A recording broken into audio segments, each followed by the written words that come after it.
काही दिवसा अगोदर जेव्हा कॅबिनेट बैठक झाली होती तेव्हा मी असो, गोगावलेजी असो, अदितीताई तटकरे असो आणि अन्य मंत्री महोदयांनी आदरणीय मुख्यमंत्री साहेबांना विनंती केली होती की आज कधी नाही ते आमच्या आंबा आणि काजू बागायतदारांवर जी काही परिस्थिती आलेली आहे, म्हणजे 50-60 वर्षांच्या कोकणाच्या इतिहासामध्ये जेवढं नुकसान आंब्याला झालेलं नाही ते ह्यावेळी आंब्याला झालेलं आहे. आणि त्या पद्धतीचा रिपोर्ट म्हणजे 90% नुकसान भरपाईचा रिपोर्ट हा राज्य शासनाकडे गेलेला आहे. हे सगळं ऐकल्यानंतर आदरणीय मुख्यमंत्र्यांनी आम्हाला कॅबिनेटमध्येच आम्हाला शब्द दिला होता की लवकरात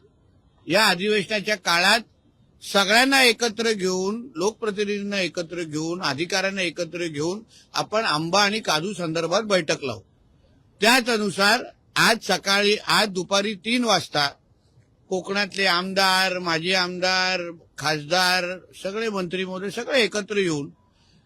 आंब्याची काय परिस्थिती आहे, काजूची काय परिस्थिती आहे, त्याच्यामध्ये दापोली विद्यापीठचे पण काही मान्यवर उपस्थित होते, संबंधित जिल्हाधिकारी होते आणि एकंदरीत हे जे काय कोकणावर आलेलं संकट,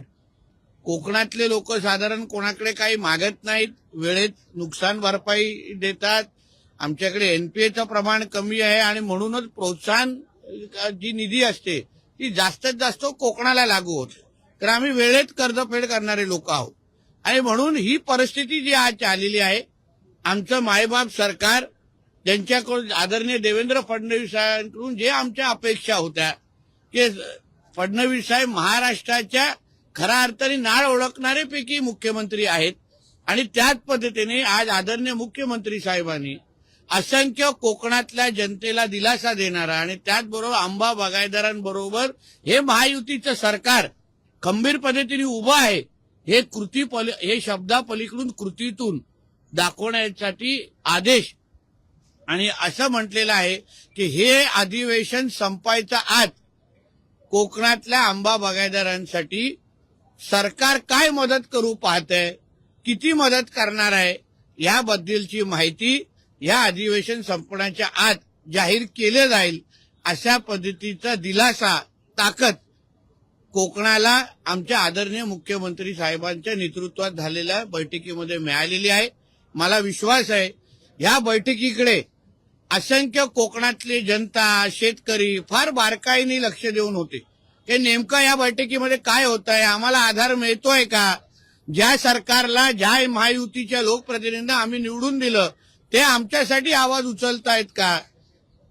त्यानुसार आमच्या आदरणीय मुख्यमंत्री, आमच्या उपमुख्यमंत्री पवार मॅडम पण होते आणि सगळेच आमचे मंत्रिमंडळाचे मंत्री होते, लोकप्रतिनिधी होते, अधिकारी होते, त्या सगळ्यांची चर्चा करून आदरणीय मुख्यमंत्र्यांना हा विश्वास आलेला आहे की जे काही पुरावे समोर दाखवलेले आहेत की 90% नुकसान झालेलं आहे, त्यानुसार या अधिवेशन संपण्याच्या अगोदर मदत जाहीर होईल. बघा, जेव्हा 90%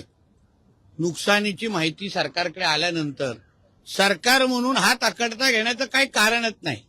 कारण का आकडे समोर आहे. सरकारी यंत्रणेच्या माध्यमातून जे सर्वे झाला, पंचनामे झाले, त्यानुसार सरकारकडे माहिती आहे. आता आदरणीय मुख्यमंत्री एकदा जवळच्या सगळ्या अधिकाऱ्यांशी, महत्वाच्या लोकांशी बसतील, बोलतील आणि ह्या अधिवेशन संपण्याच्या मदत जाहीर होईल, जेणेकरून ज्या आंब्यावर, ज्या काजूवर आमचं कोकणाचं अर्थकारण अवलंबून